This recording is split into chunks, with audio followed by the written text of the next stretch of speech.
Okay, here we are, we're back. So we're looking at the antidotes to these games and manipulative bids and some tips for immunity.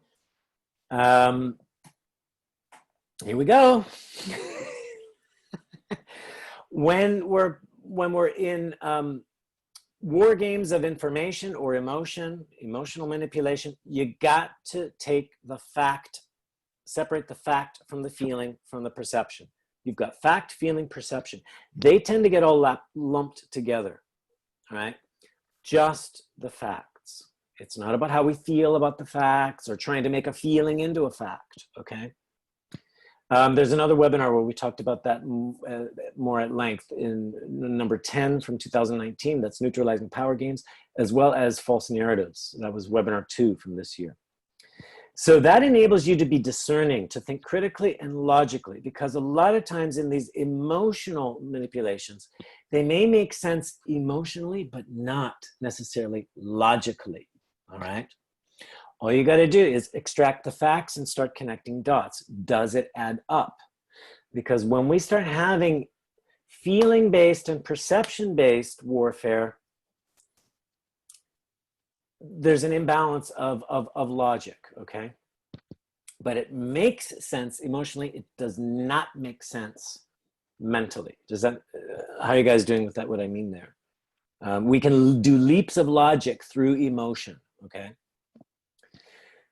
Another thing, when listening or being in these arguments, you've got to separate what's doing and being from identity. All right, just because I posted an article about racism does not make me a racist or a social justice warrior. Just because I do something does not make me into something. Does that make sense what I'm saying? Just because I rejected you does not make me a cruel and heartless person forever. Okay, so these 2 points of separate doing and being from identity, separate moments from absolutes, because a lot of people will collapse it. You betrayed me once, therefore you are a betrayer.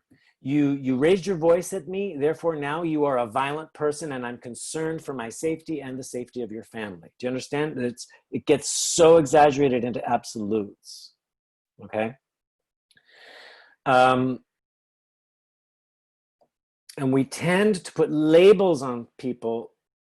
Just because you did this, therefore you must be that now is a part of your identity, okay? You didn't hire a black person for the job, therefore now you are a racist, right? And you say that you hired the best qualified person, but in fact, you didn't look into it because you were racist to begin with. You didn't even really look at their resume, or you jeopardized their interview, you know, blah, blah, blah, blah, blah. Can go on and on and on and on and on. And people can create stories out of it. Be careful not to create an identity from what somebody does or what they are doing or how they are being. Just because you run into somebody who's angry does not make them an angry, violent person. They're just angry in that moment. Does that make sense, what I'm saying here? Because that will get projected on you and we'll tend to start categorizing that. Another big one is know your baggage and know their baggage. Because people will start throwing baggage back and forth onto each other, okay? You called me this, now I feel vulnerable, now I've started drinking, you're making me an alcoholic, therefore now you owe me, blah, blah, blah, blah, blah, right? No, I'm the one drinking. I don't damn fault, I'm an alcoholic, it's not yours. Does that make sense what I'm saying? It's you know, where's the baggage? Baggage belongs to whom? Okay, this is all about responsibility. Who's responsible? And we need to redefine what we mean by responsibility, because a lot of times obligation gets collapsed with responsibility, okay? You owe me. Redefine what it is to be a good person. What exactly does it mean to be a good person? Okay, start redefining that for yourself. And start to redefine what do we mean by fairness and justice, because these can get distorted. Because there's a lot of baggage that goes along with those 4 words: responsibility, good person, fairness, and justice. And that can pull you into a lot of manipulative games. if you buy into it. I just want to be fair. I just want to be just. Okay. Neutralize your own sense of fear, guilt, and shame. How do you do that? By getting in relationship with emptiness. All right. So finding resilience within yourself. Then you can start to neutralize guilt, shame, fear. If you've got something you're ashamed of, do the shadow work to confront it within yourself. If you're feeling guilty around something, then allow yourself to feel the guilt and work it through. If you hide that guilt, shove it under the rug, I'll find that and I'll hold it over your head. Remember that time 10 years ago when? Well, I've already said I'm sorry for that. Yeah, well, you didn't mean it. It still hurts me. I'm still suffering from it, okay? I'll never let it go. That's the refusal to forgive, okay? Next webinar is all about the forgiveness process. So that's another tie-in to this. And most powerful antidote is to get to know yourself from source and resilience, not through identity. Because when you're coming from source and resilience, you'll start to naturally neutralize guilt, shame, and fear. All of these things start to clean themselves up. Any comments on that list there? Because I got another one. Question on the last point. When you say know yourself from source resilience, what path are you referring to? That whole dropping in from the pyramid. You got story, game, dream, source. Know yourself at source level. Get to know yourself from source. Your own internal source, your own sense of permanence, timelessness, all potential, the unconditional you, okay? It's not based on rules and conditions, right? So, great question. So it's more of an everyday thing.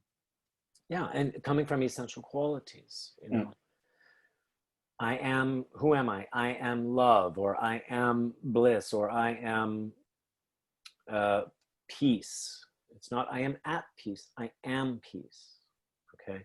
It's not I love, it's I am love, that pure essential quality of love, which we've talked about in previous webinars and courses. Now, here's also some other ways. This is very important, I guess, relevant for today. Diversity does not mean division. I'll use LGBTQ, A, B, C, D, E, F, G, 1, 2, 3, colon, shift, number sign, all, you know, the letters just get longer, okay?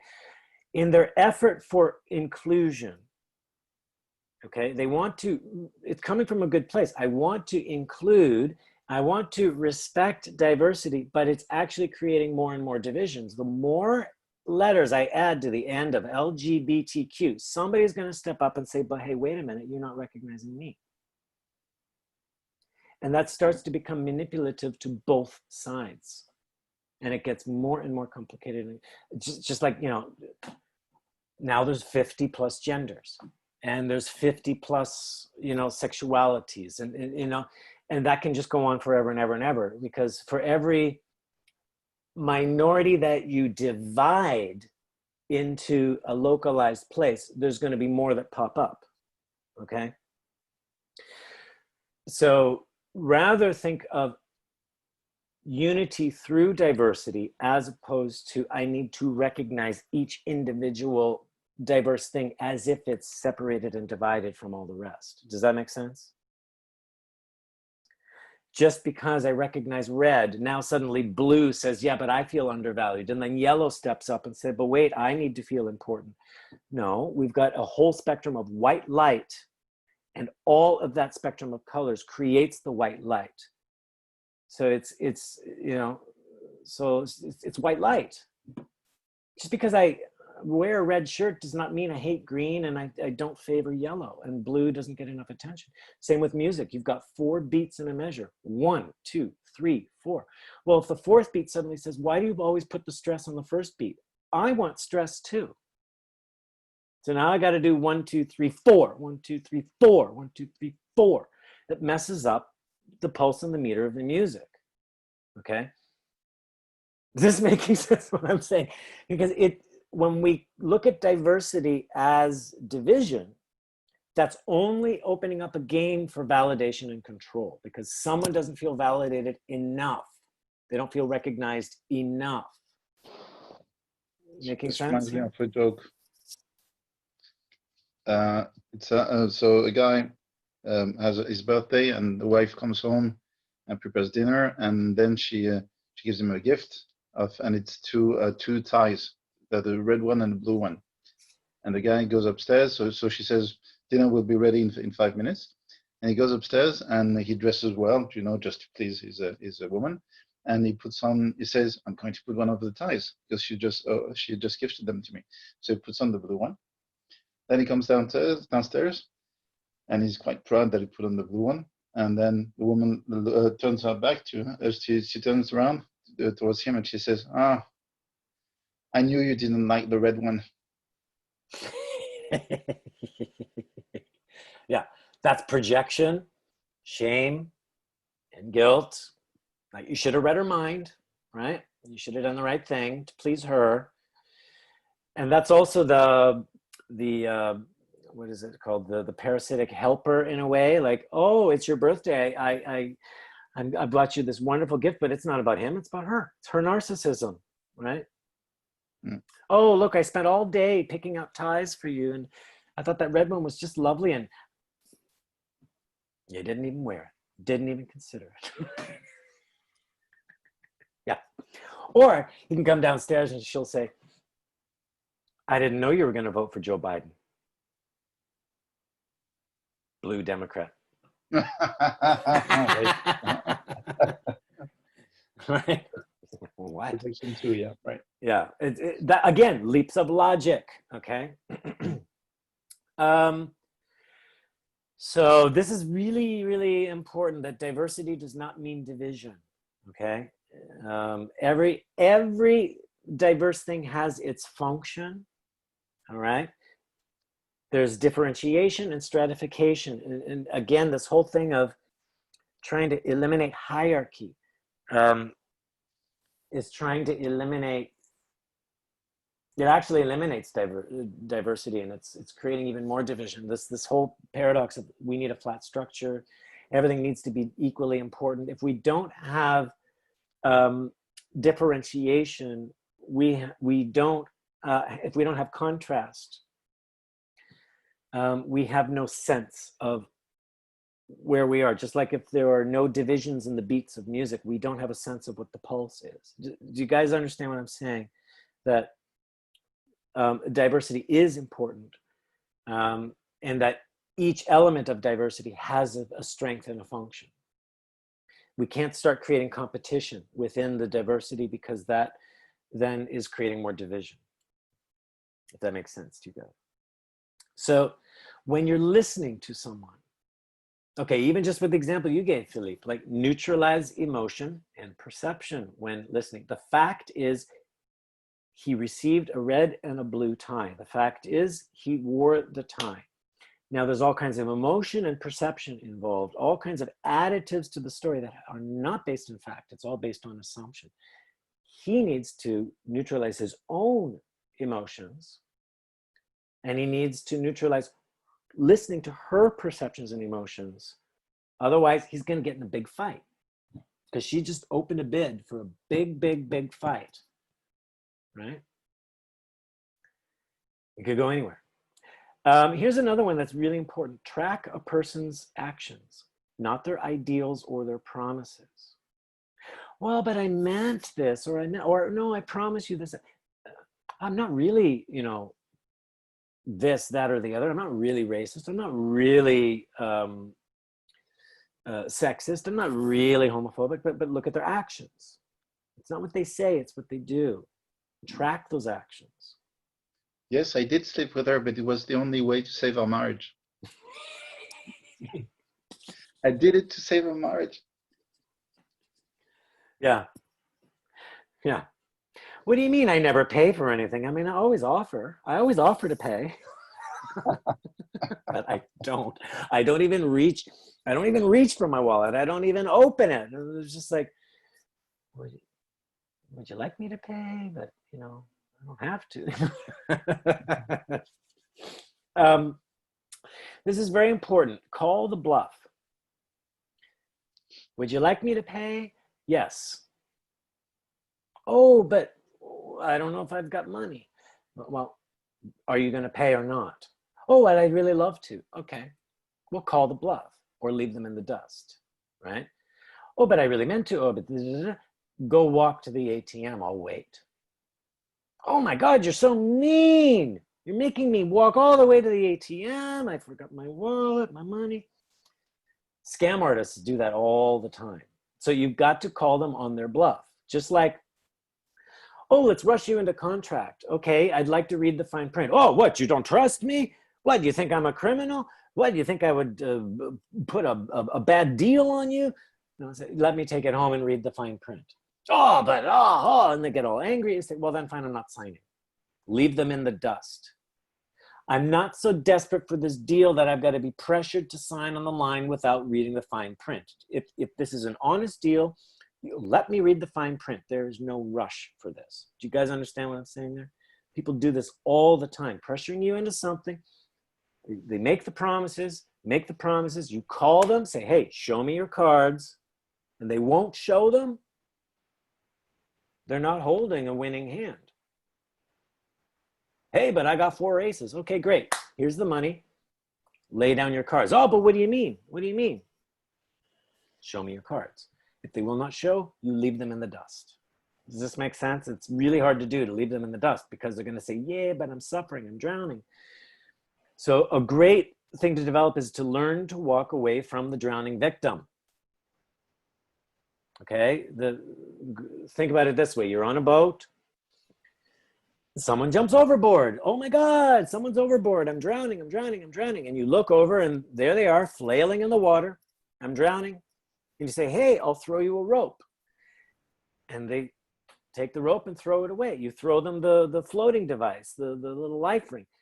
And they throw that away. And they say, but I'm drowning, save me, save me, save me. You throw them 100 things, 200 things, 500 things, 1,000 things. But what do? They just keep saying, help me, help me, help me. What is it they want to do? They want you to jump in the water with them. Do you understand? And what's going to happen when you jump in? They're going to push your head under the water and climb on top of your body to get out. So they're going to drown you. All right? Now, it's a horrible thing to walk away from somebody who's drowning. But look, you offered your help. They didn't take it. It's pretty clear they want you in the water with them. You walk away. That feels cruel, looks cruel, they'll call you cruel. But otherwise, what? You will get killed. So that's an ultimate, that's like a cancer card. That is an ultimate strong manipulation, is to play the drowning victim and then drown you when you jump in the water. That's playing on your good intentions, okay? And it's counterintuitive, or it feels mean to walk away, but walk away. Because what is going to happen? What are they going to do? They're going to have to save themselves. And they have no one to blame but themselves. Do you guys understand it? Do you want to comment on that, or do you need to? No, it's basically that you discriminate precisely the subtle turnaround, helping another one, but not sacrificing yourself. Right. When he is hijacking your helping effort, right, into a killing of yourself in a suicide, just by abusing your identification with helping. Oh, I can't. So if you buy in identifying with the helper, with the savior, then I must not be not helping him. Mm-hmm. But that's killing me.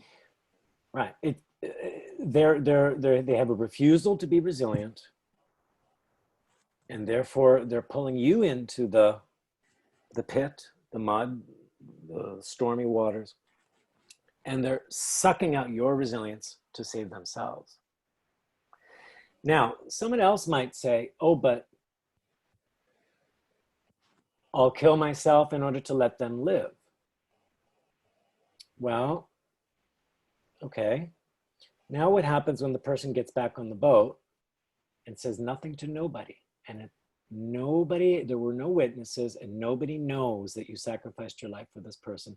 And they just go back on the boat and go as to normal. And maybe the captain of the ship notices you're missing, and they say, where are you? And nobody knows. You just disappeared. So in all that effort to be a martyr, how does that feel now? Does that feel okay or like a waste? Because most of those people that say, oh, I'll martyr myself, are expecting the hero worship. Do you guys understand what I'm saying? I'll be known as a hero. I sacrificed my life. Well, what if nobody knows? That's another way to call the bluff. Did you get it? Most of them will reply, but I will know. No, you won't, because you did. I agree. That's what I would say too, but I'm not sure they really realized. Right. Okay. But do you see, but I will know, do you understand how that's a status? It's taking a status. It's a flattery. It's a hero. It's a self-manipulation. Okay. It's a validation. Right? And you don't necessarily feel it at first, because as soon as you think to yourself, I have good intentions, and with these good intentions, only good things can come from that. And then you start entering the game. But later on, you're getting laid off like that, then you're like, oh yeah, actually, I wanted something else there. And then I feel righteously angry, and I totally forgot that in the back of my head. And then in the back of my head, when I was up for the good intentions, I actually already felt like, yeah, later on I will be the hero. Right. That's right. Yeah, we blink out at these moments. So it's basically what you explained earlier, Troy. They spark something within you, which might appear positively, and then they turn it around against you. Yep, that's right. That's right.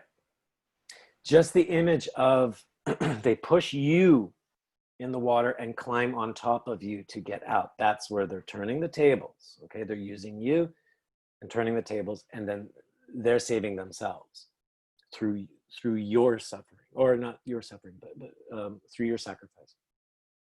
Now, just as you said, and Zach, you are on a crusade. How can we figure out whether we are on a crusade when we are in the deception of? If you're on a crusade to gain the validation or gain the control, if it's being driven by the emptiness, if you're able to let go of the crusade, drop it, and be okay, you have more freedom. I'm not saying we can't change the world, but if you desperately have to change the world, and it must be only this kind of world, that's a validation and control game.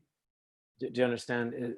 I'm creating the world, as opposed to being on a crusade for the world to be a certain way. That means I'm projecting my identity onto the world through my crusade. Is that clear? It's a subtle difference.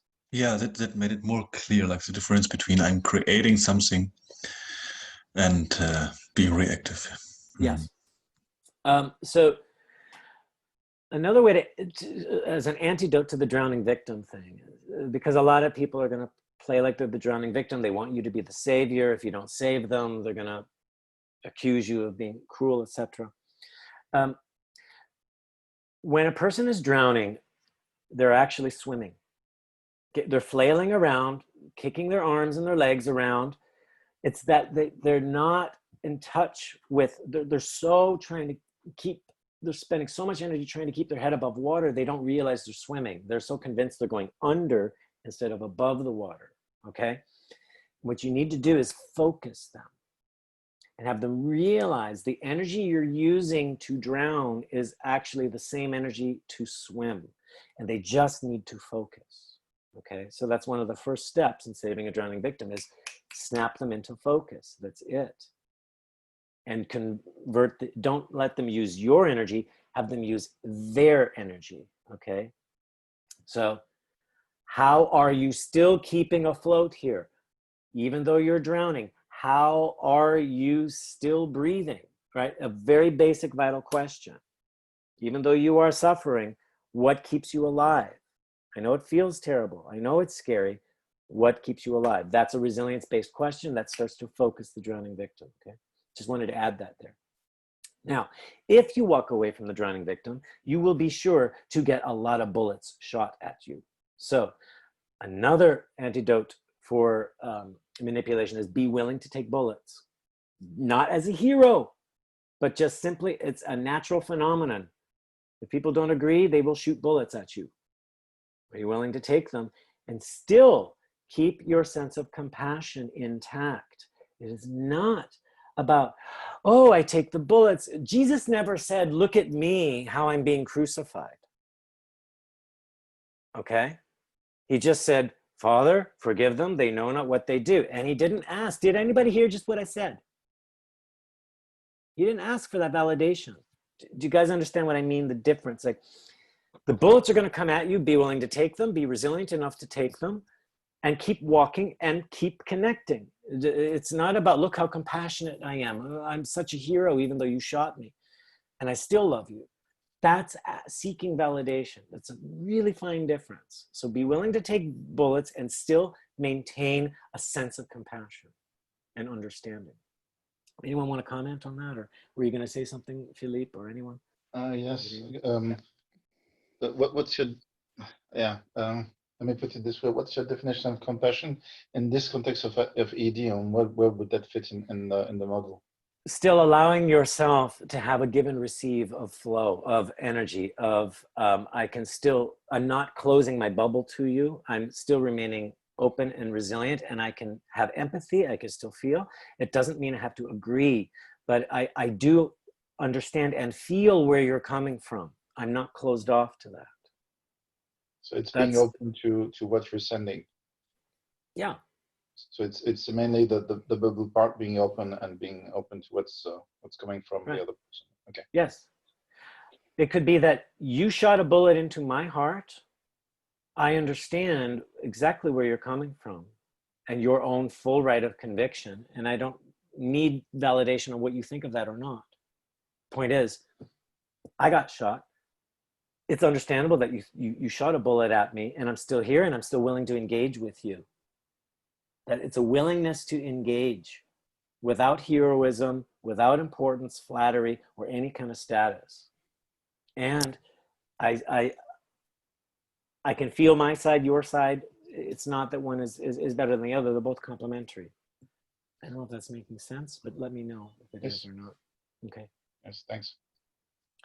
Let the enemy unravel themselves. Why do you have to do the work to prove how manipulative they are or not, or what a victim they are, or what a persecutor they are or not? Allow them to do that work. So a lot of times they want to bait you into a game to make you make stupid mistakes or do stupid things, but just let them do that. Trump is a master at this. He'll tweet this, he'll tweet that, all these reactions, and then suddenly people start to unravel right in front of his eyes. He didn't have to do anything except let them unravel themselves. If somebody is doing something dishonest, don't help them along with the lies, or just allow them to just keep lying and lying and lying, and until the lie gets so big they can't hold it. They'll unravel themselves. All you have to do is just provoke, catch. You don't have to defend for them. You don't have to prove them wrong. Let them unravel in front of you. I don't know if that's making sense what I'm saying, but a lot of times they're using you. They're using you to try and say, hey, if I'm such a villain, expose me. You don't have to do that work. They'll expose themselves the more desperate they get. So create the situation that doesn't help them along, but actually create the situation that holds them accountable to exactly what they're doing. It's just, let me know if that makes sense to you or not, or if you have comments on it. Okay. Let go of your own need for status. Of course, we're going to have high and low status, but to have an attachment to it or dependency on it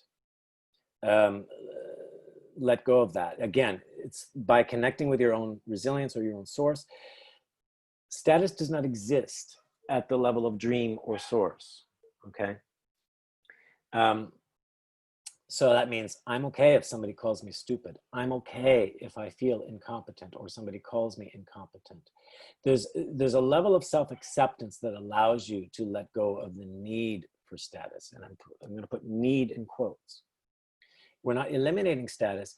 It's the need for status that we're neutralizing, okay? Then therefore, if somebody puts you up on a pedestal and offers you all this fame and glory, great, but I'm not dependent on it. If they take away that fame and glory, not dependent on it. If they put me down and make me feel insignificant, not dependent on feeling significant. Do you understand that? That's all about high-low status, okay? Find out what are your pain points and then start to do work to unravel from that. That gives you more freedom. And really, this all boils down to connect to what is universal, all right? It's not about connecting to what is special.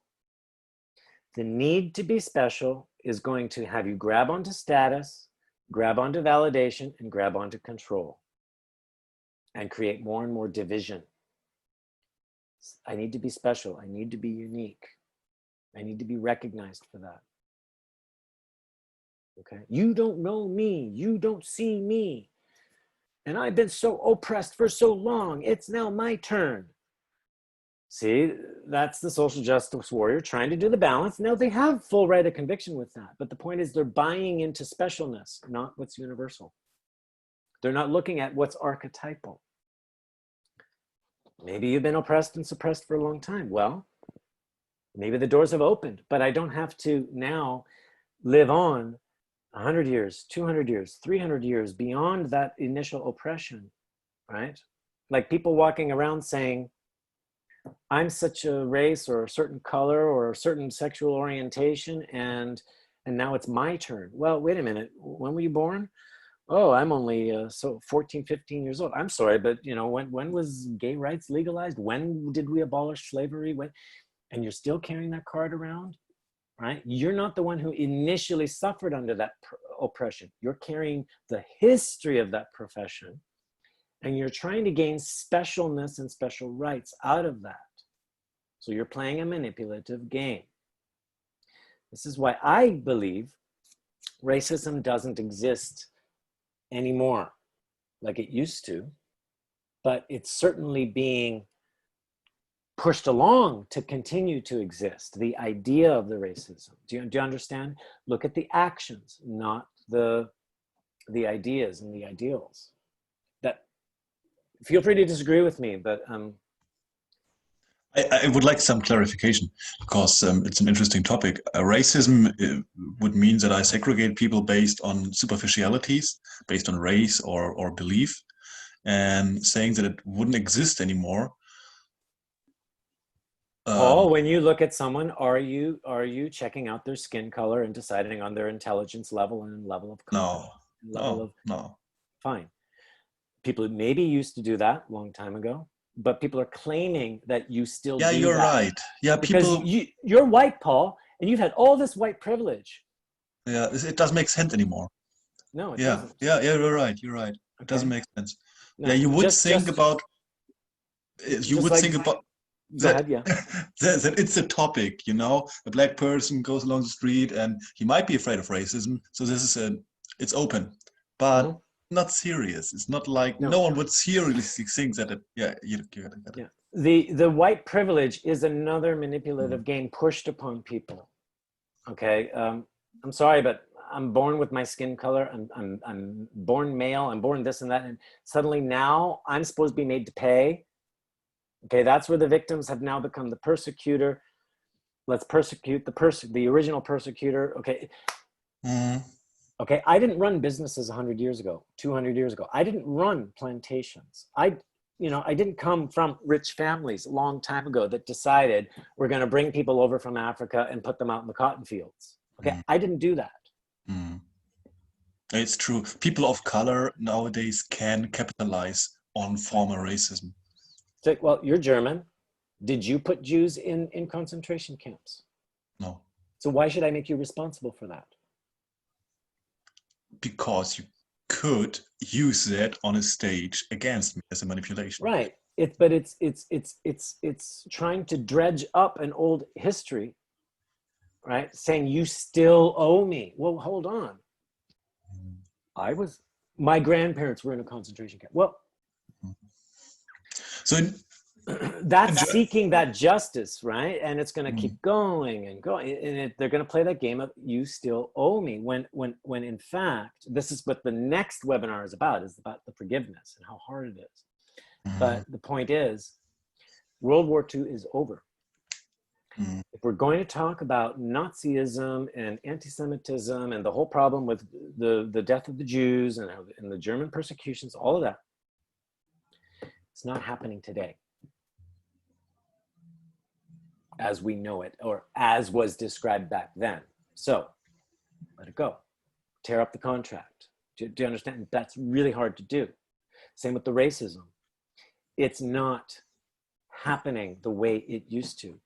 And part of the reason, if it still does happen, it's because we're still pushing that narrative along. If we stop the entire narrative, I really wonder how much we would see of anti-Semitism, of racism, of all of it. It's getting overblown, and we're buying into a story, no longer a reality. That might be controversial, what I'm saying, I don't know.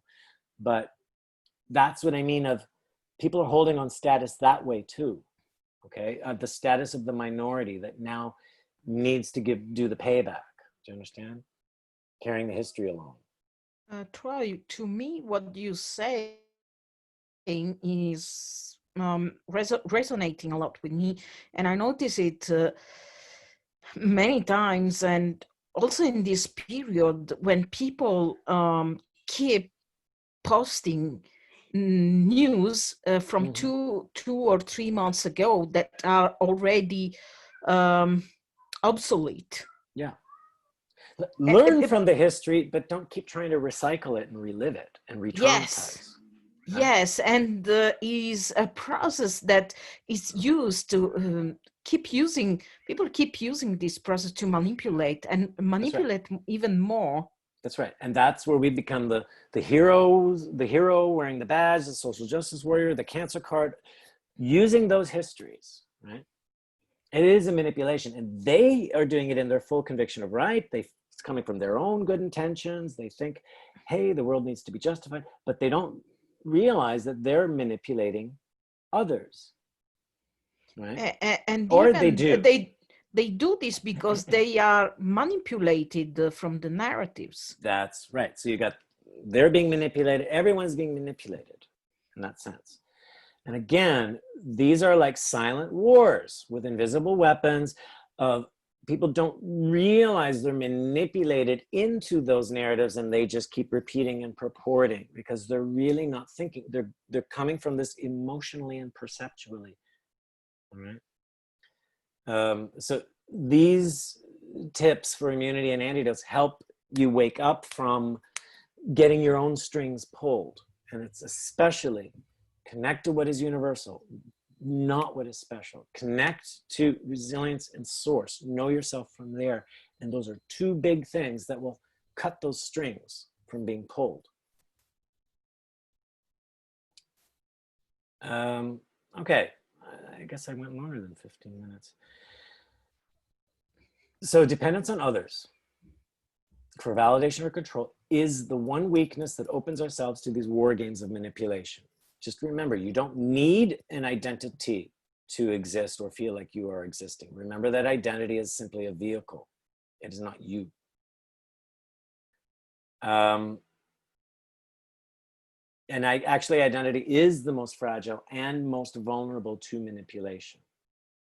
Why? Because it's coming from an empty shell. It needs to know it exists and that it is certain to exist. So it's easy to sow division and opposition when we feed or threaten that identity sense or need for validation and control. That's what this is all about. That's what the puppet masters do. the ones who design the games, and then just get us attacking each other. Do you understand? That start looking at how media is sowing these seeds of division, okay, through the opposition that they set up, and how we fall for it, hook, line, and sinker. So antidote is let go of the attachment to need to belong or feel secure. When you let go of the attachment that I need to belong, let go of the need to define yourself and to defend yourself. Let go of the need to seek stories that justify yourself in your world. If you go into more of a fluid mind state, you don't need these justifications. You can certainly have them and appreciate them, but you don't need them where you're clinging. It's that clinging action. Okay. Values, standards, beliefs, and history all define your identity, not you. You're coming from source. At source, you're fluid, you're universal. So when we're connected with source, this is what we didn't talk about, but when you're connected to source, there is a natural set of human principles that arise, that are unconditional. They're based upon love, unity, limitlessness, creativity, peace. Okay. There's a natural ethical system that arises from source. When we're coming from source, I don't need to compete. I don't need to kill. I don't need to be greedy because there's such an abundance. Do you guys follow what I'm saying? Identity is coming from that emptiness, that sense of scarcity and lack, and it needs to fight, it needs to compete. And that's what identity is doing. It gives us good impetus to create an event and invent things, but we can also co-opt that and manipulate that desperation to survive. So be okay to question everything, including yourself. Be okay to be questioned by others. Seek what is universal, not what is convenient and comfortable. That also helps you to navigate through everything and start neutralizing or immunizing yourself to these games. It's fine to question and be questioned. So use all of this, please, to learn how to read media. Sort through the manipulative language and unhook from that. Public relations is perception. It's not fact. It's all PR. And that's what can create propaganda and manipulation. And we all, through our identity, are doing public relations. Our identity is a mask. And now we're literally supposed to be wearing masks. So we're all doing PR. We're all throwing projections and perceptions. So start to see through it and look into the source of knowledge, source of information, source of a human being, source of intention. And that's what helps us to navigate. So next week, we're doing the unnatural nature of forgiveness. So we may be able to discover these games. How do we end the game? That's what this is about. It's the act of forgiveness that will eventually dissolve the game. But it's not easy to do. And that's on June 10th. So that's in 2 weeks. All right. Now, what do you guys take away after hearing the antidotes? I know this went a long time. I really appreciate you guys sticking around. Didn't expect this, but it's okay. So the list of antidotes is like a list of things to try out and to practice. And I like that you close with what we can, or what the natural finish would be of all the games, which is forgiveness. Mm-hmm. And so this kind of makes way for understand the manipulations that is going on in one of those endless discussions. Figure out how you can counter those manipulations to take out the whole force of it, and then see what forgiveness would mean to get people somewhere that they can find the resilience in themselves to also get along with others. Yeah, forgiveness is the way to stop perpetuating the cycle, which is, it actually goes against our nature. That's why I call it the unnatural nature of forgiveness, because we always want to balance and counterbalance, and forgiveness actually leaves something imbalanced. So that's the hint. Okay. An eye for an eye, tooth for a tooth. That's balancing. But when I say forgive, I forgive you. You took my eye, you have two eyes, I have one, I forgive you. Feels very imbalanced. That's why it feels unnatural. Philippe, Benjamin, Irene. Mazdak had to leave, so yeah. But yeah, what's left for you guys here? You all. It's like there's a long list of ways you can divide. You can sow division, but it feels like there's just one way to counter that, which is basically getting back to what unites us. So what unites all point of views and what unites all the individuals. And yeah, if you use that one technique, which is not really a technique, but more a state of mind, then yeah, then you can pull through that, and then you can go to the next step, which is forgiveness. You don't even have to take these EED courses to learn how to drop into source, right? To find that. You just think, what is universal? That's so drop into source, feel the source in the other person, or drop into what's universal. Like, we all eat, we all breathe, we all sleep, we all go to the bathroom, right? A Buddhist thing is imagine that person as a baby being held. Everyone was once a baby being held by their mother. Everyone was born innocent, right? So yeah. Yeah, so connect back with what's universal. Benjamin, Irina, anything to add? Final say, what you take away? Or To me, it was a relief. This, and honestly, I enjoyed all the time and all the sharing for all of us. And I am very happy that you came back in Canada. No, I was worried for you, and I craved to come here and say, I have to see if it's okay, if it's not. Yeah. This is my way of caring. All good. It's just I won't be going back to Europe in June as planned, so I'll have to wait it out. So a bit more. No problem. Question mark in the air regarding traveling. So, but I have a lot of question mark. For example, my boyfriend is still blocked 1,000 miles far from me, and now we are waiting from, I don't know, we don't see each other from 6 months. This was a great experience on practice coming back to the source. Right, because you're not dependent on the relationship to define you or yourself, or you have to be your own source. Not use the relationship as a crutch. Yes, absolutely. Yeah, excellent. Yeah.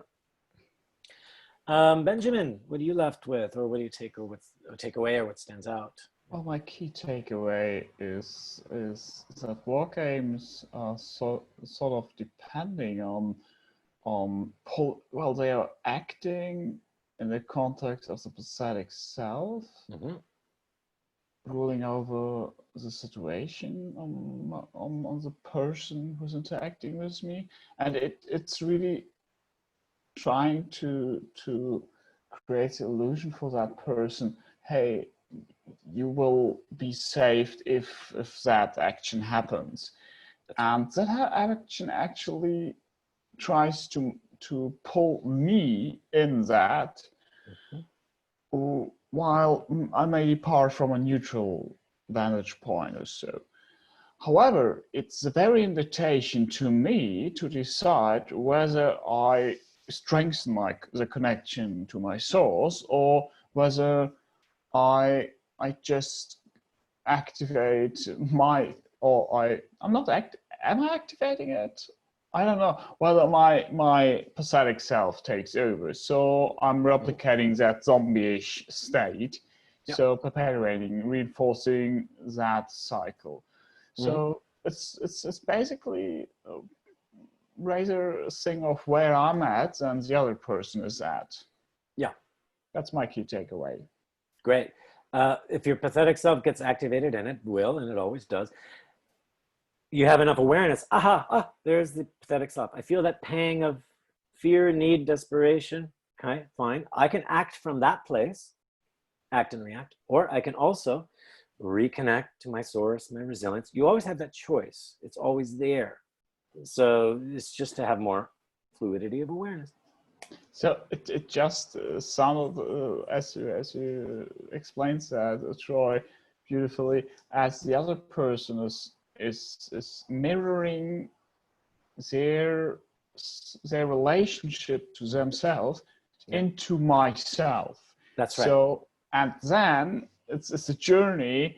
How do I go their journey within myself? Mm-hmm. So am I just indulging into the pathetic self or connecting with my source? Mm-hmm. And I want to point back to something you said early on there. The war games, it's basically an ancient magic trick. The whole trick is this. It's a distraction from you connecting to your own source so that you plug into something else as source. And now I have the control and power over you. So the antidote to that is war games cannot work when you are connected to your own source. You have a sense of resilience and autonomy. It just can't touch you. You're off the level of the war game. So that is the one weakness of the war games. All games of manipulation are dependent upon you buying into your own emptiness and forgetting source. Does that make sense?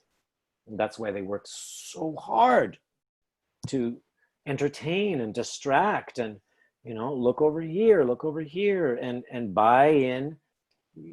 keep buying your dependency or gathering your dependency. And the more you become dependent, the more you forget. And the more you look over there to them, to whatever they're asking you to plug into as an external source, the more you forget. You are your own source. So the whole game dissolves when you reconnect to source and autonomy. And this is why it's so important. It's what all these webinars are about. It all comes back to learn how to access your source, autonomy, resilience. And what just comes up to my mind as a simple approach to go about the situations in the war game. How can this situation, that specific action of that person behaving that way, contribute me in connecting with my source? So exactly. Now you're thinking on point. You're thinking on the archetypal level. Yeah. They're playing a role. I'm playing a role. It's all making a contribution to the bigger game of how do I keep connecting to source? What are they? They're showing me another way to remind me. I have source. They're persecuting me here. There's something I can pay attention to. So that's the outer frame of the picture. That's more the archetype. Just a mosaic of that picture, right. Which changes over time with a person, just a manifestation of color. Right. That's thinking more on the dream level where everything is complementary and archetypal. So now your enemy becomes a teacher. Right? And it's, here's a lesson I can learn. There's a new strength I can cultivate now, right? And so you're not working inside that manifestation. You're not getting stuck in that glass of the manifestation. You're considering there's a whole thing. So what can I learn from all the world, from that manifestation right now, from that spark it is? Yeah. It has you learn as you suffer, which gets you through the suffering faster because you evolve, as opposed to sitting in the suffering and suffering and suffering and sitting in the suffering and suffering and suffering and feeling entitled or victimized, right? That's sitting in the game and participating in the war game. So yeah, I leave it with that. Is the ultimate antidote to all of these war games is connecting to source, and where you cultivate your resilience and your autonomy. And, like when you say it again. I like when you said that they want to bite us in by showing us a fake source to connect to, and it reminds me of this slang that we are wired to connect as humans. Mm-hmm. That it's natural for us to go out somewhere, meet others, and connect with them instantly. It's our nature. So this is why it feels so natural. yeah, it feels so natural and well and good to get manipulated. Mhm. Because we can complete love and whatever. Because we want to recreate that network of unity and Yeah. through diversity, interconnection. It is a whole holistic thing. And we so easily throw away our own connection to software. Yep. So And so that's the dangers of buying into isolation, because then we're going to have to plug into something, and it'll end up being devices or something else, but not each other. And so internal source, come from there, connect with the internal source of another person, and now we have a flow. right. Yeah. Keep it that simple.